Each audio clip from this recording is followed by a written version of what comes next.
ఇప్పుడు మళ్ళీ తిప్పుదామమ్మా. ఇప్పుడు ఇది తిరిగింది కదా, ఇదిగో ఇక్కడ కాలింది కదా. ఇప్పుడు ఇంకోటి తిప్పుతాను. ఓకే.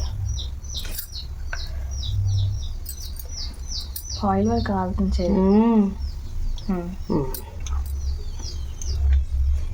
అలా అలా అన్ని తిప్పుకుంటా ఉన్నాం. సరేనా?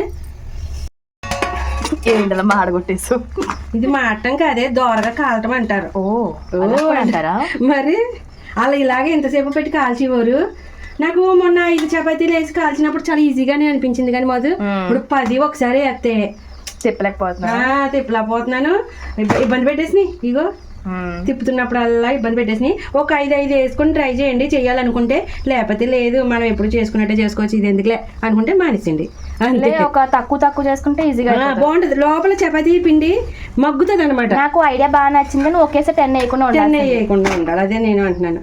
మనం ఆశ కొద్దీ ఎక్కువ వేసుకోవడం వల్ల ఏమైందంటే, మనము చేయడం సెకండ్ టైమే కదా, తెలుస్తుంది. అలాగే చెప్పాలి కదా మరి మనం కూడా. ఊడైపోతుంది. అవును. ఇక్కడైతే నేను ముక్కలు చేసుకోవక్కర్ లేకుండా ప్రొద్దుట కూర ఉంటే కొంచెం వాటర్ వేసి ఇలా పలచగా చేశానండి. ఎందుకంటే చపాతీలోకి బాగుంటుంది కదా గ్రేవీ కింద, అందుకని. నాకు ఆ మాడిది ఇవ్వవా? ఇది మాడవుది, నువ్వు అడుగుతావా? మాదు మాడిది ఇవ్వవా అండి. అంత బాగా కాలిందని కింద అడుగుతుంది. దానికి అలా కాలడం అంటేనే ఇష్టం. అది క్రిస్పీగా బాగుంటుంది.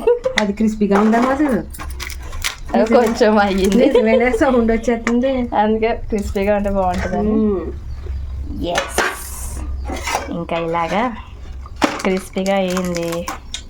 ఫెయిల్ అయిపోయింది. మంచిగా అద్దుకొని 10 అయ్యొద్దు, 5 వేస్తే ఓకే, కానీ 10 వేస్తే ఫెయిల్ అయిపోయినాయండి. మనం చేయలేకపోతున్నాం. కానీ ఇగో చూడు, లైన్ గా ఎలా కాలిపోయినాయి మధు. ఇగో చూడు, ఇక్కడ ఆల్రెడీ తీసినా. ఇంకో ఇవన్నీ కూడా ఆల్రెడీ మగ్గిపోయినాయి. ఒక్కొక్కటి ఇలా తిప్పుకుంటే చాలు. ఇగో రెడీ. ఎంత ఫాస్ట్గా అయిపోతుంది బాబు.